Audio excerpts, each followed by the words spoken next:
మహాభారతం ఆనుశాసనిక పర్వంలో మనం పంచమాశ్వాసంలో ఉన్నాం. దాదాపు 2 సంవత్సరాల నుంచి ఈ ప్రవచనం కొనసాగుతున్నది. ఇప్పుడు మనం ఆనుశాసనిక పర్వం దాకా వచ్చాం. కొంతమంది కోరిన మీదట 4 రోజుల క్రితమే మనం ఉదయం కూడా మళ్ళీ మొదలుపెట్టాం. ఆది పర్వం నుండి చెప్పటం, అంటే మిస్ అయిన వాళ్ళకి ఉదయం కొంతమంది విష్ణు సహస్రనామ పారాయణం ప్రతినిత్యం మన వెంకటేశ్వర స్వామి గుడిలో చేస్తున్నారు. దానివల్ల వాళ్ళకి వినిపించడం కోసం ఉదయం కూడా మళ్ళీ మొదలుపెట్టి చెప్తున్నాం. ఆది పర్వం దగ్గర నుంచి మహాభారతం. ఇప్పుడు మనం అనుశాసనిక పర్వం దాకా వచ్చాం కాబట్టి అనుశాసనిక పర్వాన్ని కొనసాగిద్దాం. నిన్న చెప్పుకున్నాం మనం. భీష్ముల వారు ధర్మజుణ్ణి చక్కగా మంచి మాటలతోటి ఒప్పించి రాజ్యం వెళ్ళుకోమని పంపించాడు. కొన్ని రోజులు రాజ్యం చేశాడు. ఆయన చెప్పాడు కదా అంతకుముందు, నాకు ఉత్తరాయణం పుణ్యకాలం వచ్చినప్పుడు రమ్మనమని. ఈ కౌరవేశ్వరుడు ఇప్పుడు ఎవరు? కౌరవేశ్వరుడు అంటే మహారాజు ధర్మరాజే. కానీ ఆయన ఎప్పుడు అనుకోలే. చివరిదాకా కూడా మహారాజు ధృతరాష్ట్రుడే అనుకొని పరిపాలన చేశాడు. ఆయన్ని గాంధారిని తీసుకొని తర్వాత తన తమ్ముళ్ళందరినీ కూడా తీసుకొని, విదురుణ్ణి కూడా తీసుకొని, సంజయుణ్ణి కూడా తీసుకొని, కృపాచార్యుణ్ణి తీసుకొని, పౌరోహితుడైన ధౌమ్యుణ్ణి కూడా తీసుకొని, మంత్రుల్ని కూడా తీసుకొని, వస్త్ర చందన అగరు పుష్పఫల ఘృత కుండములు పట్టించుకొని తన వెంట తీసుకొని ఇవన్నీ కూడా భీష్ముని దగ్గరికి బయలుదేరాట. సని భీష్ముని వీరసేన స్థానంబున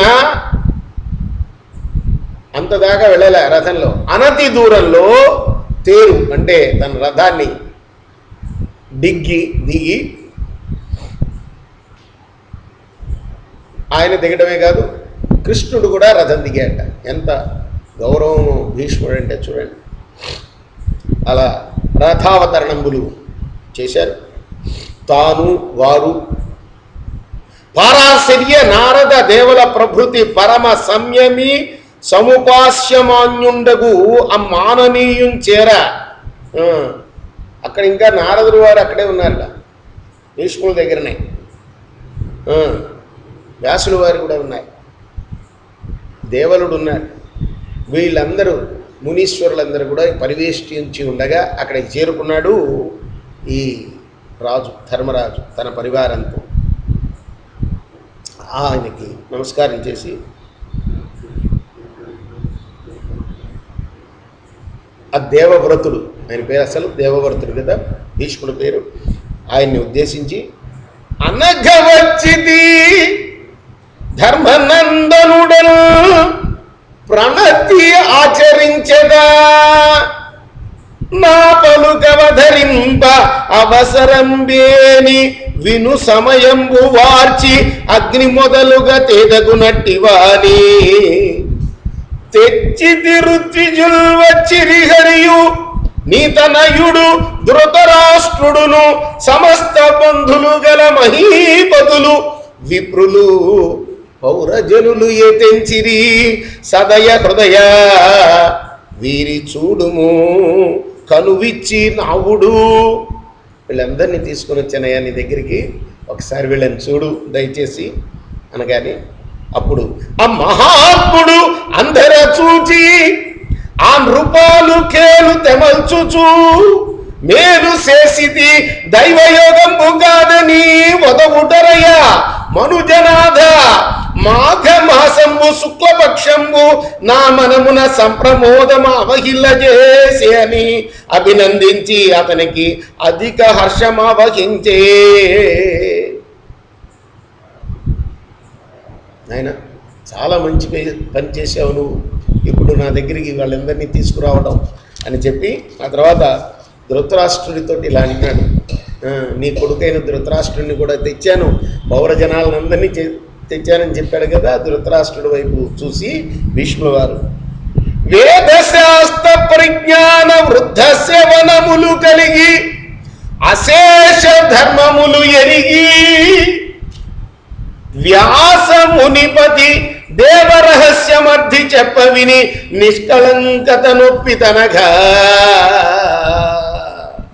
కావున భవితవ్యములకు నీవు అడలగవలదు పాండు నృపపుత్రులు సద్భావమున చూడనేర్చిన భూవర తగ నీవు కన్న పుత్రులు కారే. వీరిం పరిపాలింపుము వీరల శుశ్రూష చిత్త వృత్తి ముదమునను కూరగ ధర్మసుతిని పై కారుణ్యము కలిగి పనులు గరుపుము ఎమ్మెను. ఆయన ధృతరాష్ట్ర, వీళ్ళు కూడా నీ పుత్రులే అనుకో, నీ పుత్రులే కదా వీళ్ళు కూడా.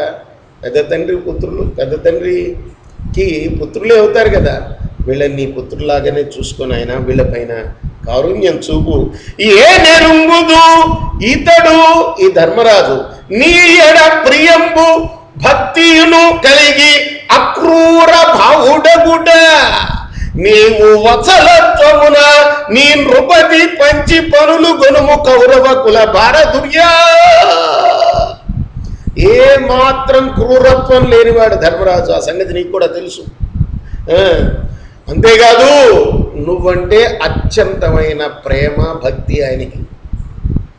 కాబట్టి నువ్వు వాత్సల్యం చూపు అతని మీద.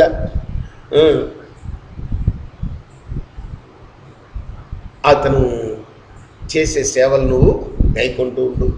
విను నీతనయులు దుర్యోధనాదులు అవినీతు పరుల ధర్మజ్ఞులు క్రోధనులు అతిరుద్ధులు, అధర్మజ్ఞులు క్రోధనులు అతి లుబ్ధులు వారల మనమున నిడివగవలదు మనుజాధీశ. దుర్మార్గుడైన కొడుకు, వాడి గురించి ఏమాత్రం కూడా చింతించద్దు అని చెప్తున్నాడు ఇక్కడ. వాళ్ళందరూ చనిపోయారని అనవసరంగా నువ్వు చింతించద్దు.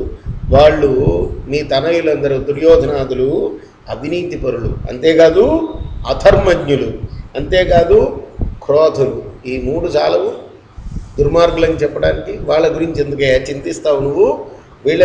వీళ్ళు కూడా నీ పుత్రులే. చక్కగా వాళ్ళ సేవలు తీసుకుంటూ హాయిగా పరిపాలించు అని చెప్తున్నారు. రేపు మనం